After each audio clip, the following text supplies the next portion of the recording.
Selamat malam saudara, kita berjumpa kembali di Gelar Perkara. Pertaruhan palu hakim ada di ujung lidah para saksi. Pekan ini persidangan menghadirkan saksi ahli hukum pidana yang menyebutkan bahwa sebagai Don Pleger, Eliezer tidak dapat dipidana. Lantas, apakah Eliezer dapat lepas dari dakwaan pembunuhan berencana? Kami akan hadirkan cerita di depan maupun di belakang layar dalam Gelar Perkara spesial. Eliezer melepas belenggu Sambo.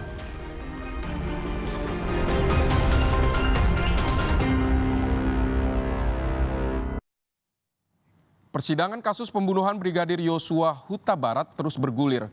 Kualifikasi tentang orang yang terjerat pembunuhan berencana menjadi topik hangat yang terus digaungkan. Akankah Ferdi Sambo yang menjadi otak di balik pembunuhan berencana masih berniat menepis dakwaan? Jurnalis Kompas TV Nanda Aprilia mengikuti jalannya sidang pembunuhan Brigadir Yosua di Pengadilan Negeri Jakarta Selatan. Dan berikut ini liputannya.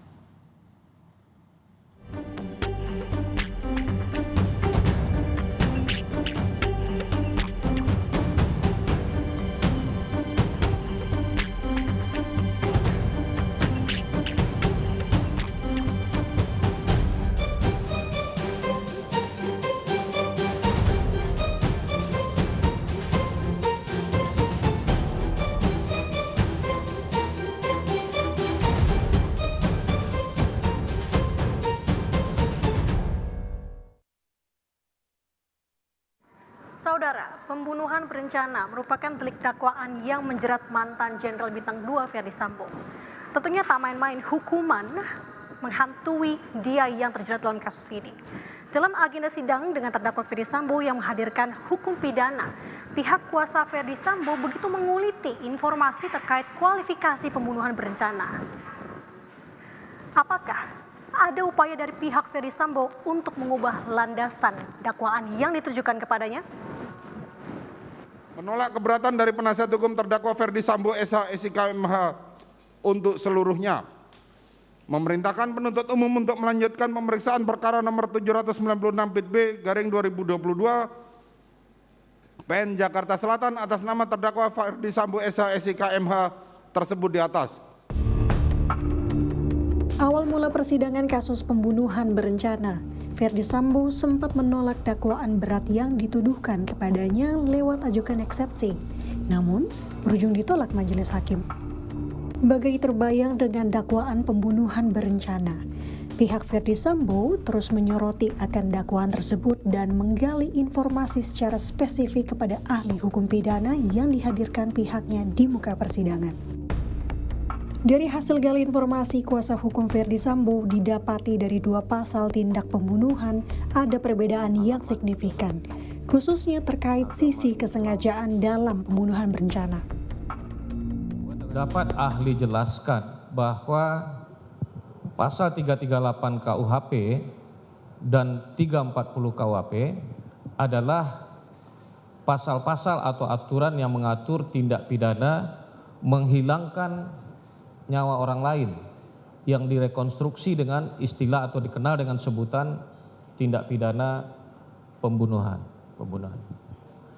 Nah, untuk membedakan antara rumusan yang terdapat dalam ketentuan pasal 338 dengan pasal 340 KUHP, tentu acuan kita adalah unsur-unsur yang terkandung di dalam kedua pasal itu. Kalau kita perhatikan rumusan pasal 338 KUHP dan 340 KUHP, kedua pasal ini justru merumuskan aspek kesalahan itu dalam bentuk dengan sengaja. Ya, baik 338 maupun 340. Nah, kesengajaan yang dirumuskan dalam baik 338 maupun 340 KUHP itu dapat digolongkan sebagai kesengajaan dengan maksud, ya. Karena tujuan dari si pelaku melakukan tindak pidana itu adalah untuk mewujudkan akibat dari delik yang dirumuskan dalam kedua pasal itu, yakni hilangnya nyawa orang lain. Tapi meskipun demikian, antara kedua pasal ini terdapat perbedaan yang signifikan terkait dengan unsur kesengajaan itu juga. Sebab dalam 340 kesengajaan itu tidak hanya berhenti sampai di kesengajaan itu, tapi dengan sengaja dan dengan direncanakan terlebih dahulu.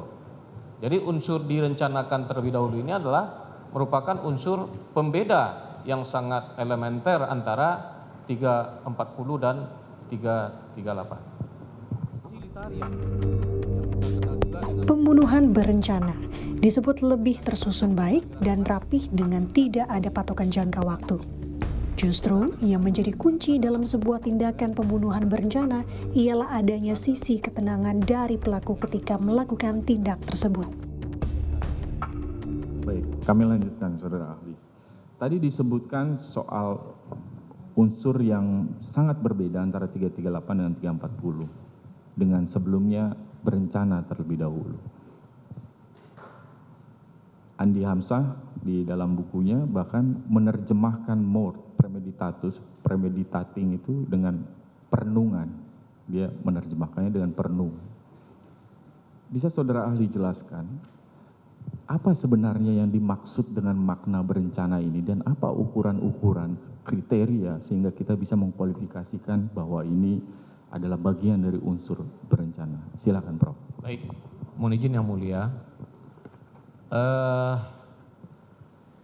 Pembentuk undang-undang ternyata tidak menjelaskan makna dari frasa direncanakan lebih dahulu atau fur bidah tirat itu.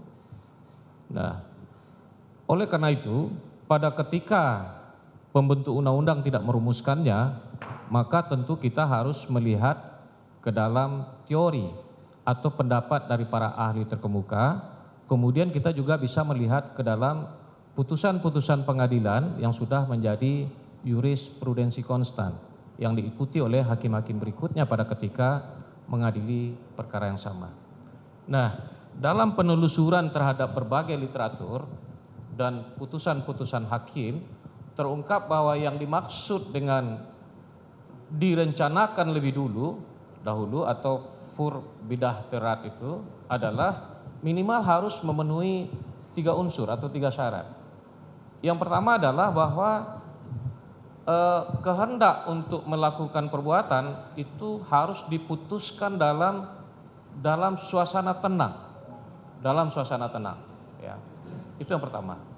Kemudian yang kedua, antara timbulnya kehendak dengan pelaksanaan perbuatan sebagai manifestasi dari kehendak itu harus ada waktu yang cukup yang bisa digunakan oleh si pelaku untuk merenungkan, mempertimbangkan dan sebagainya, apakah dia akan kembali untuk tidak melakukan kejahatan yang bersangkutan. Artinya ada waktu yang cukup.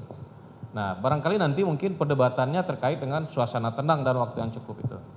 Kemudian yang ketiga adalah bahwa pelaksanaan dari kehendak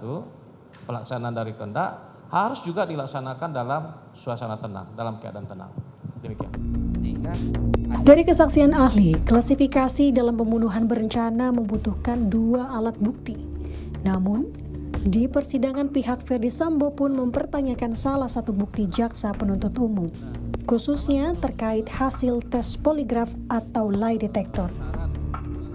Bisa disebutkan? Mohon izin untuk Bapak FS, nilai totalnya -8. Berapa? 8. 8. -8. -8. Siap. Barang bukti ini diperdebatkan pihak Sambo dengan Peraturan Kapolri Nomor 10 Tahun 2009 tentang mekanisme pemeriksaan.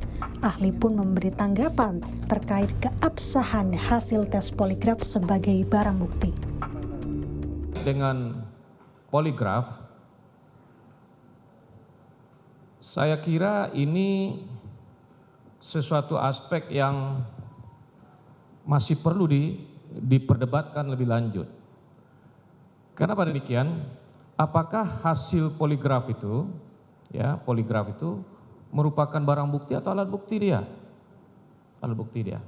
Ada yang menyebut poligraf itu adalah alat bukti, ada yang menyebut sebagai barang bukti. Apa yang disampaikan di muka persidangan, tentunya nanti majelis hakimlah yang akan memutuskan. Dakwaan yang dijatuhkan kepada seseorang pasti ada sebab musababnya. Dan merubah dakwaan tidak semudah membalikan telapak tangan. Yang jelas, tindak pidana pembunuhan merupakan bentuk kejahatan yang dimana pelakunya harus diadili secara seadil-adilnya. Dan persidangan masih terus bergulir untuk mencari kebenaran hingga vonis akhir. Nanda Aprilia, Veriska Immanuel, Kompas TV, Jakarta.